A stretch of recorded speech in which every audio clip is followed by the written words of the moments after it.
আসসালামু আলাইকুম। আমাদের এই ঘরটা কদিন বন্ধ ছিল, মানে এই ঘরটা আমাদের বোর্ডিং এর ঘর ছিল। তো এখন যেহেতু আমরা বাচ্চা বোর্ডিং করতেছি না, আমরা কিছু পাখি কিনে নিয়ে আসবো, যেহেতু আমাদের পাখি কম। তো এই ঘরটা আমরা জীবাণু মুক্ত করার জন্য এখানে এই যে 1.5 কেজির মতো চুন নিছি। চুনগুলারে এখন পানিতে ভিজাবো, এই যে দেখাও, এই যে চুন। আর হচ্ছে ব্লিচিং পাউডার, এটা নিয়েছি আধা কেজি। এই যে আধা কেজির মতো, এখানে প্রায় 20-25 লিটার উপরে পানি ধরে। দুইটা মিশাই দিব।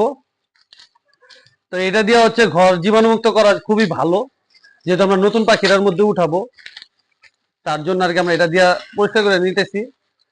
পুরো জীবাণুমুক্ত হয়ে যাবে ইনশাল্লাহ। তো কিছুদিনের মধ্যে আমরা এই ঘরে পাখি নিয়ে আসবো। তো যারা আপনারা নতুন করে খামার শুরু করবেন বা খামার বন্ধ ছিল অনেকদিন, যারা এরকম কি একটা গ্যাস বেরোইতেছে ভাই। এই যে সব দিয়ে দিলাম। তো এখন এর মধ্যে পানি দিয়ে রেখে দিব। এই ঘরটার মধ্যে আমরা এটা দিয়ে 24 ঘন্টা বন্ধ রাখবো। এই যে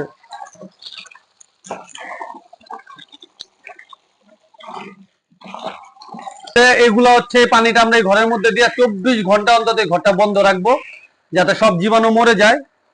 তারপরে আস্তে আস্তে করে এটারে পরিষ্কার করছি আমরা কয়েকদিন হয়েছে। এই ঘরটা হচ্ছে আমাদের এই পাশে হচ্ছে 16 ফুট আর এভাবে হচ্ছে 8 ফুট।